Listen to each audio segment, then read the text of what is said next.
विधानसभा का मानसून सत्र आज से है और सत्र की शुरुआत से कांग्रेस आक्रामक रूप में नजर आ रही है। विधायक आवास स्थित लॉन में कांग्रेस विधायक एकत्रित हो गए हैं। राजीव गांधी की जयंती के अवसर पर उनके चित्र पर पुष्पांजलि, नेता प्रतिपक्ष जूली के साथ कांग्रेस विधायक पुष्प अर्पित करेंगे। इसके बाद सरकार की नीतियों के खिलाफ विधानसभा के लिए मार्च किया जाएगा। लेकिन अभी किस तरह से स्ट्रैटेजी पर काम किया जा रहा है, आगे भी इस कार्यक्रम की तस्वीरें दिखाएंगे। हमारे साथ हमारे सहयोगी जुड़ चुके हैं, एसोसिएट एडिटर नरेश शर्मा, उनका रुख करते हैं। नरेश जी, आप वहीं पर मौके पर मौजूद हैं।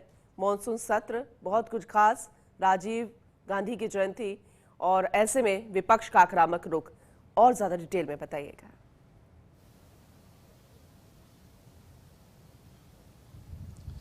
पूनम, देखिए मानसून सत्र है तो चूंकि मानसून नाम ही ऐसा है, बादल गरजते हैं, बारिश होती है, बिजलियां कड़कती है और कुछ ऐसा ही मुझे लगता है कि संक्षिप्त सत्र भले ही हो लेकिन विपक्ष ने कुछ ऐसा ही अंदाज अख्तियार करने का फैसला किया है।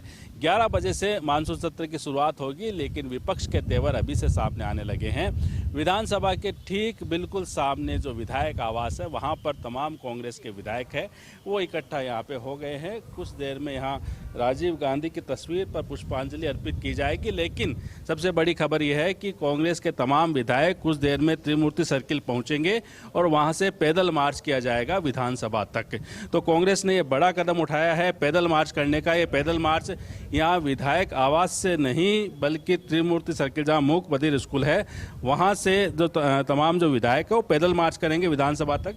करीब 3 से 4 किलोमीटर लंबा ये पैदल मार्च होगा। पहले आप देख सकते हैं पुष्पांजलि अर्पित की जा रही है। पूर्व प्रधानमंत्री राजीव गांधी की आज जयंती है तो उनको यहाँ पे पुष्पांजलि अर्पित की जा रही है और उसके बाद जो तमाम जो नेता है वो टीकाराम जूली के नेतृत्व में पैदल मार्च करेंगे और बड़ा फैसला उन्होंने किया है। नेता प्रतिपक्ष टीकाराम जूली हमारे साथ मौजूद है। अभी सत्र की शुरुआत होनी है लेकिन कांग्रेस ने तेवर अभी से दिखा दिए, बड़ा पैदल मार्च करने का फैसला किया है। क्या है सब?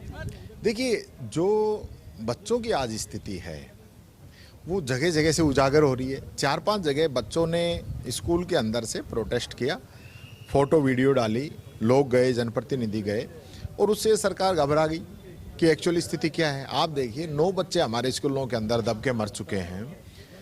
आज जो स्थिति बनी है उसका जवाब इस सरकार को देना चाहिए। वो जवाब न दे के ये लोग उस चीज़ों को छुपाना चाहते हैं।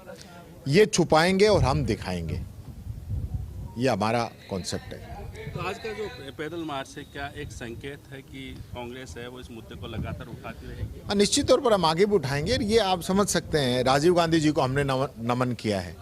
राजीव गांधी वो थे जिन्होंने नवोदय की स्थापना की थी और नवोदय से कितने बच्चे आज देश और दुनिया के अंदर हिंदुस्तान का नाम रोशन कर रहे हैं। मैं इनसे पूछना चाहता हूँ, 12 साल में मोदी जी ने और 3 साल में भजन लाल जी ने कोई एक ऐसा काम किया क्या जो देश और दुनिया के अंदर काम आ रहा हो? ये बिल्कुल, देखिए यहाँ पुष्पांजलि अर्पित हुई है और उसके बाद ये पैदल मार्च होगा। हरीश चौधरी है वो भी यहाँ पे आए हैं, उनसे भी हम बात करते हैं। हरीश जी, विधानसभा का सत्र है, मानसून सत्र है, लेकिन आपने जो आज मुद्दा उठाने की कोशिश की है स्कूलों की स्थिति है, मूक बधिर स्कूल से पैदल मार्च होगा, कांग्रेस का क्या कहना? पिछले 12 वर्षों में देश की शिक्षा व्यवस्था चरमरा गई है।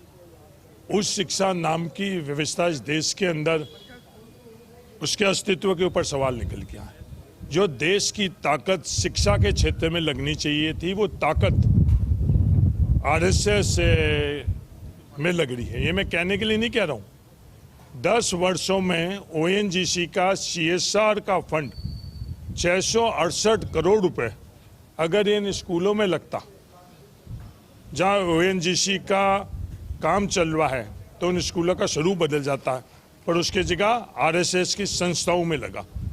इसलिए आज शिक्षा की यह हालात बन गई है और उसको ढकने के लिए इस तरह के तुगलकी फरमान लिए जाते हैं। तुगलकी फरमान लिए जा रहे हैं, हरीश चौधरी कहना है। और आप देख सकते हैं तमाम जो विधायक है वो यहाँ मौजूद है। रफीक खान जो चीफ व्हिप है कांग्रेस विधायक दल के, उनसे बात करते हैं। रफीक जी, किस तरह की रणनीति रहेगी विधानसभा सत्र को लेकर? देखिए, जिस तरह से हट दरविता कर रही है बीजेपी, तुगलकी फरमान जारी कर रही है, हिटलरशाही कर रही है, ये चलेगा नहीं। मूक बधिर बच्चों का स्थिति 15 दिन पहले हमारे नेताजी ने देखी थी। तमाम स्कूलों में जिस तरह के हालात हैं, इनके खुद के सवाल के जवाब में ये कहते हैं कि 20,000 स्कूलों की हालत ख़राब है और फिर उसका बजट नहीं देते हैं। आप खुद मानते हो, और फिर कहते हैं बच्चे प्रदर्शन नहीं करेंगे, बच्चे मोबाइल नहीं ले जाएंगे, कोई आदमी जाएगा तो उसको पॉक्सो एक्ट लगा देंगे। इन सब बातों से पूरा देश हिला हुआ है और जैन के आंदोलन हुए हैं शिक्षा को लेकर के। इस शिक्षा मंत्री को इस्तीफा देना होगा। देखिए, शिक्षा का मुद्दा सबसे पहले उठाया है, जो सरकारी आदेश सर्कुलर जारी हुआ था उसके खिलाफ में, और इसके अलावा जैसे जैसे सदन कार्रवाई आगे बढ़ेगी उस तरह से मुद्दे और उठाए जाएंगे। एक बार फिर से आपको तस्वीर दिखाते हैं विधायक आवास की, जहां पे कांग्रेस के तमाम जो विधायक है वो इकट्ठा हुए हैं यहाँ पे, और यहाँ से पैदल जो ये जाएंगे त्रिमूर्ति सर्किल, आपको अपडेट कर दे पूनम, और उसके बाद एक पैदल मार्च के रूप में आगे बढ़ेंगे। यहाँ पे देख सकते हैं पूर्व मंत्री शांति धारीवाल है, उपनेता प्रतिपक्ष है, वो यहाँ पे मौजूद है। धारीवाल जी, पैदल मार्च से शुरुआत हो रही है मानसून सत्र में कांग्रेस के इस विरोध प्रदर्शन की, क्या कहना? एक एक चीज का विरोध, जो जनता विरोधी नीतियां इन्होंने अपनाई है और जिस तरीके से इसको राज्य को जो है तबाह किया है, उनका एक एक चीज का जो है विरोध करेगी कांग्रेस, ताकि जनता को पता लगे कि आखिर इन लोगों ने क्या किया है 3 साल के अंदर क्या किया है। रामकेश मीणा भी हमारे साथ मौजूद है, उपनेता प्रतिपक्ष है, उनसे बात करते हैं। रामकेश जी, क्या आगे रणनीति रहेगी? आज जो रणनीति यही है कि जो शिक्षा व्यवस्था को जो इन्होंने चौपट किया है और वहाँ प्रवेश तक पे जो ये सरकार रोक लगाना चाहती है, इनकी कमजोरियाँ उजागर नहीं हो, उसकी शुरुआत हम लोग करेंगे और जनता तक ये मैसेज पहुंचाने का हम लोग ये प्रयास करेंगे कि ये सरकार पूरी तरीके से तानाशाही हो चुकी है और शिक्षा जैसी मूल जो ज़रूरत है उसको भी ये जनता से छुपा करके रखना चाहती है। ये किसी सूरत में ये बर्दाश्त के काबिल नहीं है। कांग्रेस यहाँ भी विरोध करेगी और पूरे राजस्थान के शिक्षा के क्षेत्र में जा करके हम लोग जनता को जागृत करेंगे, पेरेंट्स को जागृत करेंगे और सरकार को बाध्य करेंगे कि ये जो उन्होंने ऑर्डर पास किया है इसको वो विड्रॉ करें। बिल्कुल विड्रॉ करें। इस तरह जो आदेश जारी हुआ उसको रामनिवास गावड़िया है, युवा विधायक है, उनसे हम बात करते हैं, क्योंकि जब भी बड़े आंदोलन होते हैं इन युवा विधायकों की भूमिका सबसे बड़ी होती है। आज एक शुरुआत हो रही है, शिक्षा का मुद्दा उठाया है, निकाय पंचायत चुनाव आने वाले हैं, तो ये कहें कि कांग्रेस तमाम जो मुद्दे जो आपको लगता है कि ये सरकार के खिलाफ जा सकते हैं और कांग्रेस को फ़ायदा मिल सकता है, उन तमाम चीज़ों को लेकर रणनीति बनाई गई है।